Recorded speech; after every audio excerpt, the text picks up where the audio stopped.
Alright, shalom mga kapatid. Welcome once again sa ating Bible Devotion. Nandito ako sa labas ng aming flat, katapos lang ng ulan dito sa Israel. So tuloy po natin ang ating pag-aaral sa Matthew chapter 4 verse 1 to 11, the temptation account of the Lord Jesus Christ. And today, listen up, another practical insight that you're going to learn. At ano yun? Never underestimate the devil. Again, never underestimate the devil. Why? Because our enemy is an enemy that never gives up easily. Kung sa palagay mo ay susuko kaagad ang demonyo kapag tinukso ka niya at nag-fail siya on the first time, mga kapatid, always remember this, he will never give up immediately. He will never give up right away. Could you remember? 3 times niyang tinempt ang Panginoong Kristo. He is trying his best para pabagsakin o tuksoin ng Panginoong Kristo. And could you still remember what he did to Job? 3 times ang attempt din na kanyang ginawa para atakin si Job from every side, nang sa ganun he can move the faith of Job unto God. So always remember that never underestimate him. He will never ever give up easily right away. Kung nag-fail siya on the first time, he will try the second time, he will try the third time. And ano pa mga kapatid, lagi niyong tandaan, he will come and try his best to tempt you on your weakest moment. Imagine kailan siya dumating para tuksuin ng Panginoong Kristo after 40 days and 40 nights. Now basically the Lord Jesus Christ is weak. Basically he is hungry, he is thirsty.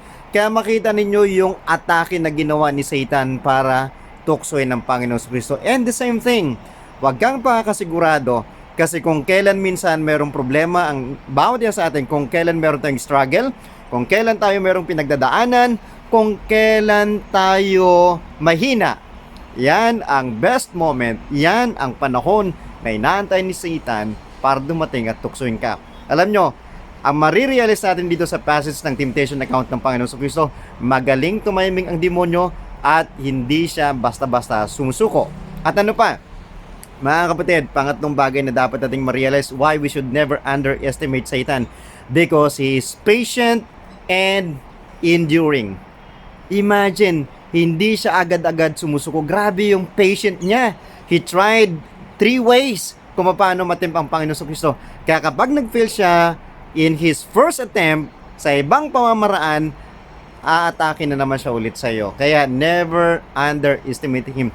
Dapat nga matuto tayo kung paano siya naging patient and persistent sa kanyang ginawang panunukso. Tayo, maging enduring din tayo sa pag-overcome ng panunukso o gustong pagbagsak na gagawin ni Satan sa buhay ng bawat isa sa atin. And tandaan mawawala lang si Satanas sa buhay mo, mawawala lang ang manunukso sa iyo kapag siya ay pinalayas mo sa buhay mo. Kaya kapag na-sense mo, nandyan ng manunukso sa isip mo, mga kapatid, i-rebuke mo kaagad siya, palayasin mo ang demonyo. Sabihin mo sa kanya, get lost, katulad ng pagkapalayas na ginawa ng Panginoon Kristo. Huwag niyong gayahin yung ginagawa ng ibang mga charismatic movements ngayon, ng ibang mga nagpapalayas ng demonyo. Kasi sabi nila, iginagapos kita sa ngalan ng Panginoong Kristo. Pagkatapos nun, ikukumand na lumayas ka sa ngalan ng Panginoong Kristo. Paano lalayas yon? Iginapos mo na nga, tapos palalayasin mo, di na makakakilos yun, di na makakagalaw. Ang dapat mong gawin kapag merong temptation or you are in the face of temptation, right away, immediately, directly, frankly, tell Satan, go away, get lost, and he will leave you. Yan ang ginawa ng Panginoon Kristo. Wala nang ibang focus tayo kung ano-ano nang mga dinadagdag ng iba sa atin ngayon, So right away, declare, get lost, and he will depart from you. Gaya ng ginawa ng Panginoon Kristo. So i-rebuke natin ng kaaway. Never underestimate him, but you should always remember these reminders, mga kapatid, so that you will always be ready against his coming. So all in all, mga kapatid, always trust and depend in our Lord.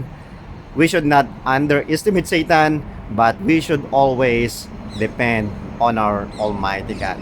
So blessed day sa bawat isa, and pagpalain ng lahat. Please continue to share our simple videos para sa kalwalhatian ng Diyos at sa pagpapalaganap ng kanyang salita. God bless you, mga kapatid. To God be the glory.